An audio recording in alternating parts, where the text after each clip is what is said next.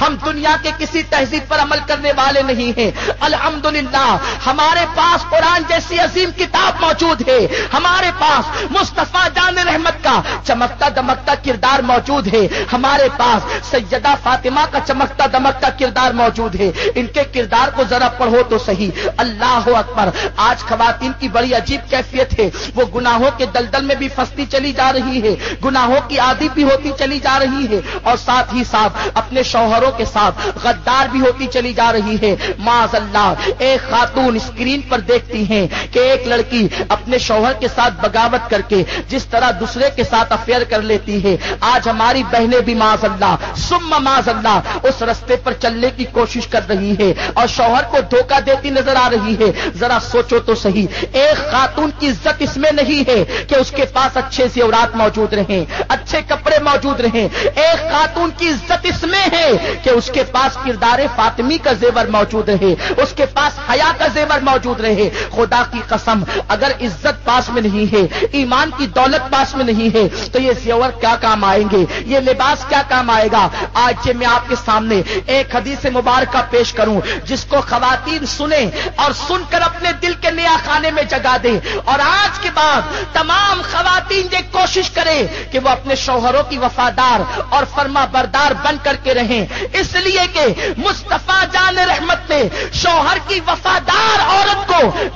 دنیا کے اندر جنت کی بشارت عطا فرمائی ہے، دنیا میں جنت کی بشارت دے دی گئی ہے۔ آج جی آپ کو بتاؤں، اے سرکار مدینہ صلی اللہ تعالی علیہ وسلم کی کنیزاؤں، یہ حضرت ام سلیم رضی اللہ تعالی عنہا ہیں، اپنے شوہر کی کیسی فرما بردار ہیں، کیسی وفادار ہیں، شوہر کی خوشی میں کس طریقے سے شریک ہوتی ہیں، شوہر کو غموں سے کیسے بچاتی ہے۔ ابھی آپ نے مجھ سے پیشتر بلبلے حضور بلبلے باغ مدینہ سے سنا کہ اللہ عز و جل نے ارشاد فرمایا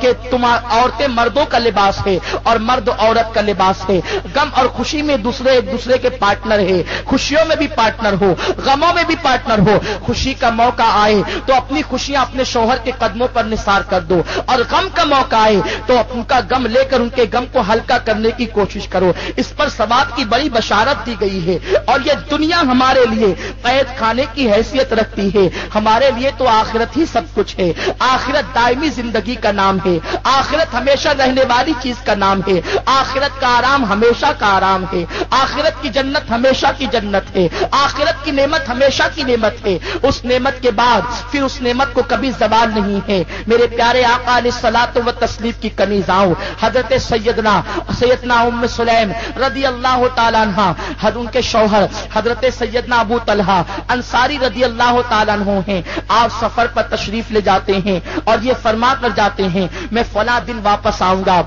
میں فلاں دن حاضر ہو جاؤں گا۔ حضرت ام سلیم رضی اللہ تعالی عنہ شوہر کی آمد کا انتظار کرتی ہیں، اور آمد کا انتظار کرنے کے بعد آپ کے دل و دماغ میں تصور تھا جب میرے شوہر تشریف لائیں گے تو میں مسکرا کر کے ان کا استقبال کروں گی، اس لیے کہ میرے آقا علیہ الصلوۃ والتسلیم ارشاد فرماتے ہیں اگر کسی کا شوہر گھر میں آئے، شوہر کے گھر میں آنے سے پہلے وہ بناؤ سنگھار کرے اور مسکرا کر اپنے شوہر کا استقبال کرے، اس مسکراہٹ پر بھی میرے سرکار نے اس خاتون کو جنت کی بشارت عطا فرمائی ہے۔ میرے آقا فرماتے ہیں جب کوئی بیوی اپنے شوہر کا مسکرا کر کے استقبال کرتی ہے تو فرشتہ اس سے کہتا ہے اے خاتون تو نے مسکرا کر اپنے شوہر کا استقبال کیا، اللہ عز و جل نے تیرے تمام گناہوں کی مغفرت فرما دی، تیرے تمام گناہوں کی بخشش فرما دی۔ آپ اندازہ تو لگائے اے سیدہ فاطمہ کی کنیزاؤں، شوہر کا مسکرا کر استقبال کرنے پر تمام گناہوں کا کفارہ ہونے کی بشارت دی جا رہی ہے۔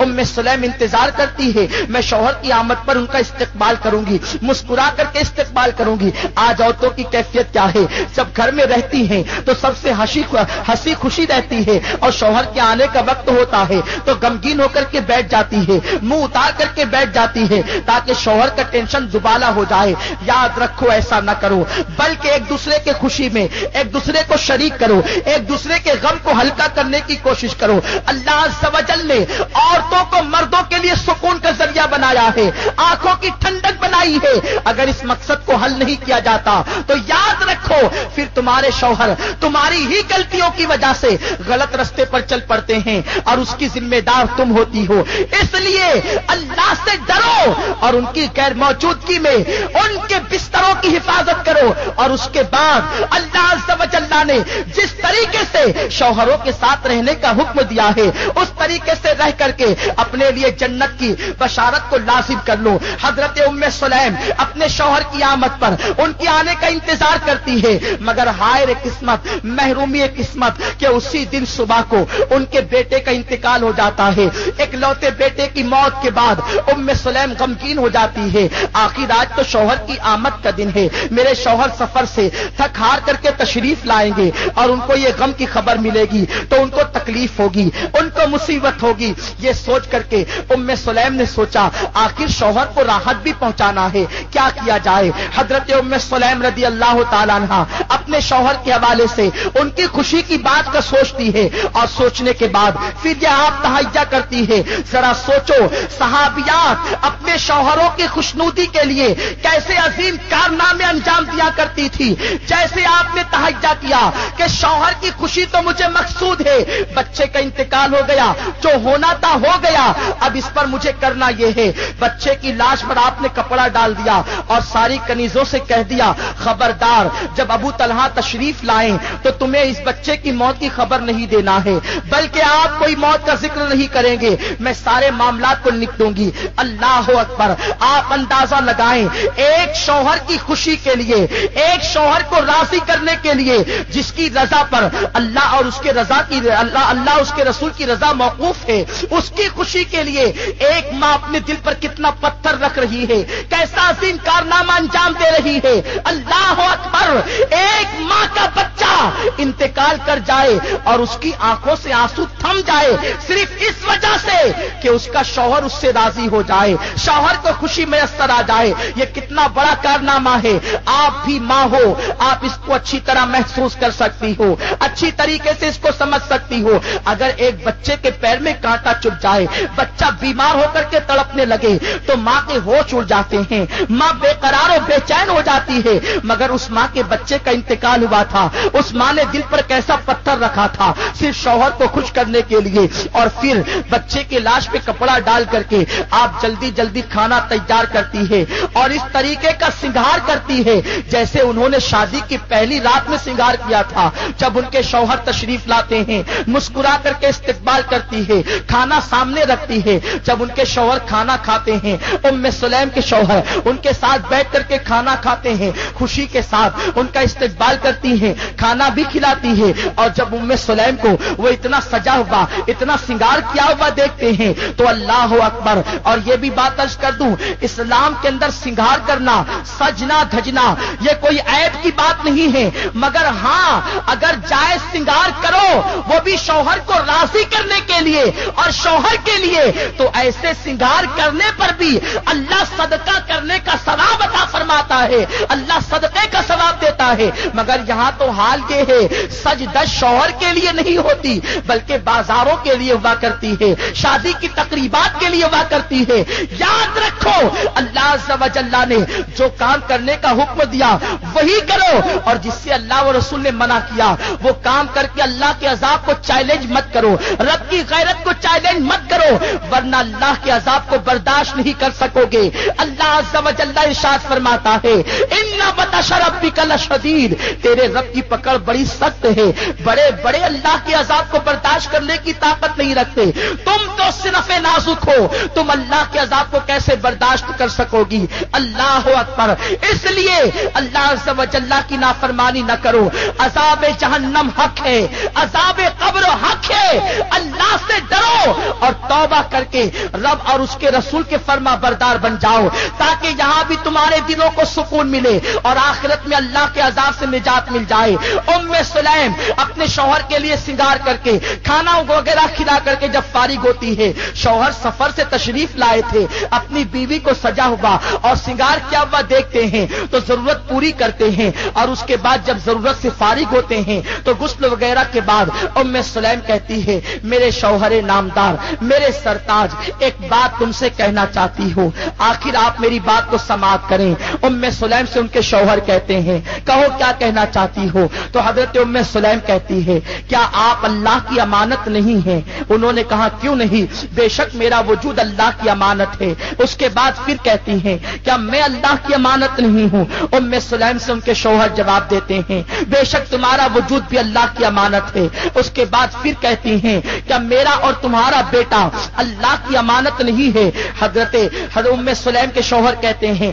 ایسی بات تم کیوں کہہ رہی ہو، یہ بات کہنے کی وجہ کیا ہے؟ ام سلیم کہتی ہے جب تم بھی رب کی امانت ہو، میں بھی اللہ کی امانت ہوں، میرا اور آپ کا بیٹا بھی اللہ کی امانت تھا، تو اللہ کی امانت اللہ نے واپس لے لی ہے، اب ہمیں صبر کرنا چاہیے، اس لیے کہ جس کی امانت وہ واپس لے لے تو وہاں غم منانے کی ضرورت کیا ہے، غم کرنے کی ضرورت کیا ہے، ہمیں صبر کرنا چاہیے۔ یہ کہہ کر پہلے اپنے شوہر کو خوش کیا اور اس کے بعد موت کی خبر دی۔ ابھی رات میں یہ واقعہ ہو ہی رہا تھا کہ صبح کو جب ان کے شوہر نماز فجر کے لیے مسجد میں پہنچے تو اللہ کے پیارے حبیب صلی اللہ علیہ وسلم کا چہرے مبارک خوشی سے تمتما رہا تھا، سرکار علیہ السلام کے چہرے مبارک پر